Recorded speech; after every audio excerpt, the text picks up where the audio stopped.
Welcome Poke Berpolitik.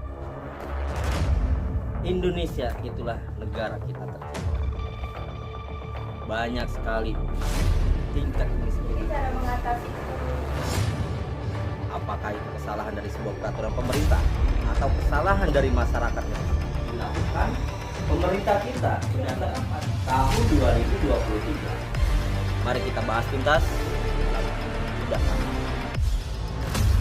harusnya bisa ditekan oleh pemerintah. Yuk. Ini dia podcast Poke Berpolitik.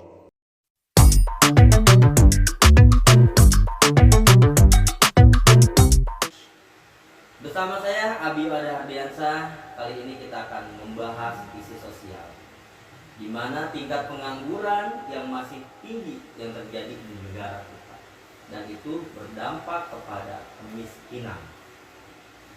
Untuk kali ini saya sudah ditemani oleh rekan saya, Fatia Oktaviani. Gimana, sehat? Alhamdulillah. Alhamdulillah sehat. Gini nih Tia, di negara kita kan masih banyak banget ya pengangguran, masih tinggi banget angka pengangguran di negara kita, dan tentu itu akan mengakibatkan tingginya angka dari kemiskinan di negara kita. Lebih dari 50%. Lebih dari 50%. Berarti kan cenderung emang negara kita ini miskin keadaannya. Soalnya lebih dari 50%. Lebih dari 50%. Nah, menurut Tia sendiri, pendapat Tia, pandangan Tia, apa sih yang menjadi penyebab pengangguran itu? menurut Tia pribadi Menurut banyak. Tia, silakan. Jadi banyaknya pengangguran di Indonesia ini karena semakin canggihnya teknologi di zaman modern ini, Bang. Semakin canggihnya teknologi sehingga itu bisa menggantikan posisi dari SDM itu sendiri. Betul, Bang. Oke. Ya itu memang benar, itu realitanya ya, karena emang kita nggak bisa menutup mata.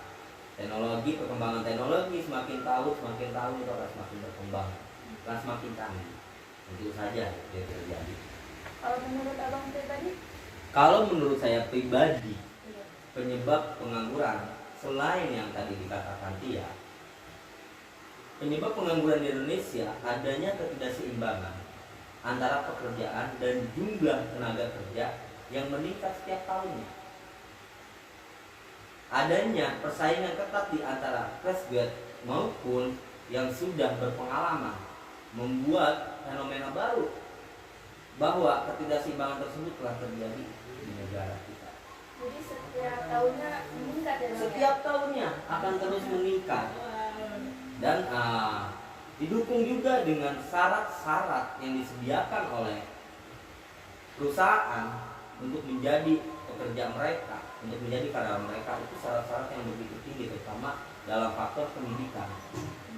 Dalam faktor pendidikan itu yang terjadi. Kenapa makanya masih banyak sekali pengangguran yang ada di Indonesia.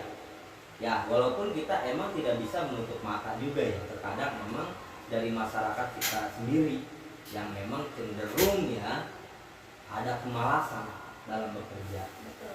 Itu juga menjadi sebuah faktor. Nah, selain itu juga apa sih sebenarnya dampak dari hal itu terjadi? Dampak dari hal itu terjadi ya tentu itu akan meningkatkan angka kemiskinan yang terjadi di negara kita. Betul. Itu sungguh sangat memprihatinkan ya. Sungguh sangat memprihatinkan ya. Sedangkan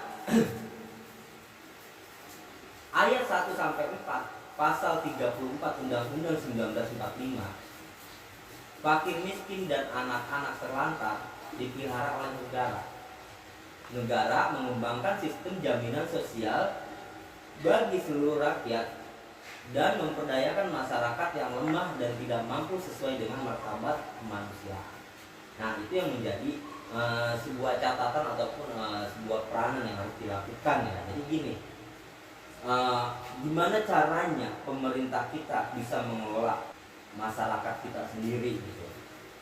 Selain tidak mencukupi dengan syarat yang telah ditentukan oleh perusahaan-perusahaan, nah, pemerintah itu bisa ikut andil, Betul bang. bisa Itu ikut andil. penting banget bang ya. Itu sangat-sangat penting, tentu saja itu sangat-sangat penting. Memperbanyak lowongan kerja, mendirikan pusat-pusat pelatihan. Nah, masyarakat sendiri itu bisa diberikan pelatihan-pelatihan khusus sebelum mereka benar-benar terjun ke dunia kerja. Jadi ada bekal. gitu Ada ya. bekal untuk mereka. Ya mungkin emang hal itu sudah dilakukan oleh pemerintah kita. Hanya saja mungkin pelaksanaannya belum secara maksimal yang dilakukan. Udah gitu memperbaiki kemerataan daerah industri. Kemerataan itu apa sih? Tentu kita boleh lihat ya di berbagai titik daerah, contohlah di Jabodetabek itu hanya di titik-titik tertentu yang banyak sekali industri. Betul betul. Bang. Nah, jadi banyak perantau-perantau yang pada ke ibu kota ya bang. betul, Ya? banyak sekali. Kenapa sih banyak perantau-perantau yang ke ibu kota? Ya karena mereka susahnya mencari lapangan kerja di daerah. Sehingga mereka memutuskan untuk merantau ke ibu kota karena di ibu kota lebih gampang menurut mereka. Padahal realitanya di ibu kota sendiri itu tidak semudah itu. Nah, itulah tugas pemerintah bagaimana meratakan lapangan-lapangan kerja yang ada di Indonesia sehingga dari Sabang sampai Merauke rakyat Indonesia itu bisa mudah mencari lapangan kerja tanpa harus mereka merantau. Kira-kira gimana tuh bang caranya? Nah, itulah tugas dari pemerintah untuk mengalokasikan industri-industri yang ada, ataupun mereka bisa menekankan kepada investor-investor yang akan masuk ke dalam Indonesia bahwa untuk penempatan lapangan kerja itu harus disesuaikan di daerah mana saja. Jadi rata gitu. Jadi rata, halaman mereka sendiri, halaman rumah mereka sendiri. Mereka tidak usah meninggalkan daerah mereka sendiri untuk mencari sebuah pekerjaan. Dengan adanya pemerataan tersebut, mereka akan bisa bekerja di daerahnya masing-masing. Iya, seharusnya gitu ya. Bang. Harusnya begitu itu. Dan tentu saja meningkatkan pertumbuhan ekonomi di masyarakat. Caranya bagaimana?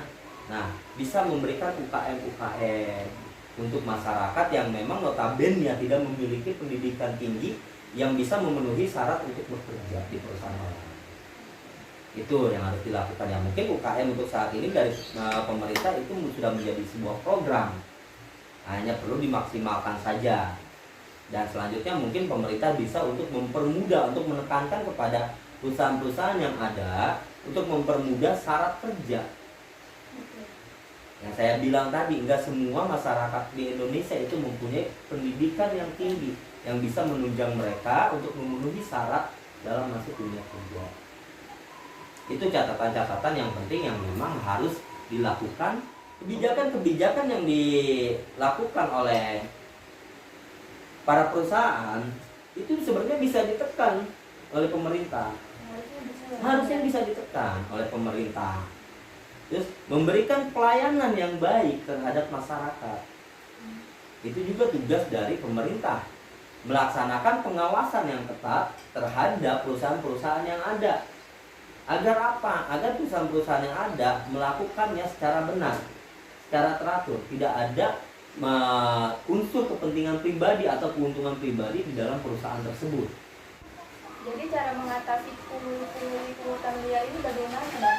Nah, cara mengatasi pungli-pungli yang terjadi di beberapa perusahaan ya tentu itu harus diadakannya pengawasan yang tepat, pengawasan yang ketat yang dilakukan oleh pemerintah daerah kepada perusahaan-perusahaan tersebut. Bagaimana semestinya, bagaimana caranya mereka untuk tidak mengambil keuntungan dari hal tersebut, gitu loh.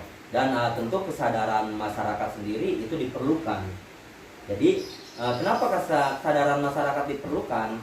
Harusnya begini, jika memang mereka ingin mendapatkan sebuah pekerjaan, harusnya mereka menghindari hal-hal tersebut, bukan mengambil jalan cepat agar mereka mendapatkan sebuah pekerjaan sehingga mereka menggunakan jasa calo tersebut. Kebanyakan kayak gitu ya Bang ya. Kebanyakan Soalnya kayak gitu. sama-sama butuh lah Bang. Nah, karena Kebanyakannya. menurut mereka sama-sama butuh gitu. Dari masyarakat itu sendiri kurang sebenarnya. Ya, walaupun bagaimanapun pemerintah melakukan pengawasan dengan ketat, tapi kalau tidak ada kesadaran dalam masyarakat itu akan sedikit sulit ya. Akan sedikit sulit karena tetap bagaimanapun ya, kalau akan tetap ada selama kita masih menggunakan mereka. Itulah ya sebenarnya. Sama-sama butuh ya Bang. Sama-sama butuh, itu yang terjadi. Nah, di sini pada ayat 1 sampai 4 pasal 32 Undang-Undang 1945, fakir miskin dan anak-anak terlantar dipelihara oleh negara. Negara mengembangkan sistem jaminan sosial bagi seluruh rakyat dan memberdayakan masyarakat yang lemah dan tidak mampu sesuai dengan martabat kemanusiaan. Nah, di sini juga pemerintah sudah jelas ya, dalam pasal-pasal tersebut telah diatur. Itu sudah jelas itu adalah peran penting pemerintah untuk menyoroti hal ini. Iya, itu penting banget gitu Bang. Wah, ya. penting banget, Peran penting banget. Itu pemerintah. adalah tanggung jawab dari pemerintah. Iya. Tanggung jawab dari pemerintah. Jadi pemerintah bukan saja hanya menekankan pajak terhadap rakyat, tapi pemerintah juga ya bagaimana caranya harus bisa mensejahterakan rakyat. Harus itu Bang. Harus bisa. Harus diperhatikan apa sih yang menghambat terjadinya pertumbuhan ekonomi di Indonesia ataupun kesejahteraan rakyat di Indonesia. Poin-poin apa aja yang menjadi penghambat, itulah yang harus pemerintah segera benahi, yang harus pemerintah segera selesaikan. Iya, harus dituntas tuh. Harus dituntas semuanya. Ya memang tidak bisa dengan cara sekaligus, tidak bisa, itu harus dilakukan secara bertahap. Mungkin salah satunya dari aspek pendidikan, dari aspek pengawasan dari pemerintah daerah maupun pemerintah pusat itu sendiri. Itu beberapa poin yang memang harus dilakukan. Gitu loh ya. Nah, untuk hal ini bagaimana caranya pemerintah menyoroti, pemerintah untuk melakukan peran penting bagi dunia pekerjaan, terutama untuk membantu masyarakat Indonesia itu sangat-sangat dibutuhkan. Karena memang notabene warga negara Indonesia itu adalah tanggung jawab dari negara sendiri. Mungkin untuk sesi ini sekian yang bisa saya sampaikan bersama rekan saya Fatia Oktaviani.